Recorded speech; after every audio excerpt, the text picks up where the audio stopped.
আসসালামু আলাইকুম। সবাই কেমন আছেন? আশা করি খুব ভালো আছেন।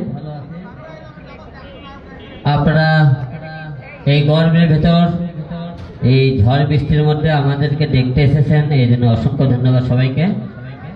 আরো বেশি বেশি ধন্যবাদ জানাই আজকে এই মেলা কমিটি ভাইদেরকে। আমাদের গতকালই যাওয়ার কথা ছিল, বৃষ্টির কারণে আমরা আজকে আরেকটা দিন মেলা কমিটি আমাদেরকে রেখেতে এসেছিল আপনাদের কারণে। তো যাই হোক, আমাদের আজকে রাত্রে আরো 2টি শো হবে। যদি ভালো লাগে অবশ্যই আপনারা আমাদের সাথেই থাকবেন। আর কম বেশি সবাই আমার পরিচয় জানেন, আমার বাসা বগুড়া, উত্তরবঙ্গে। আমি ইতিপূর্বে 10টি সিনেমা করেছি, পাশাপাশি শখের বসেতে টুকটাক গান করি, আপনারা সবাই জানেন।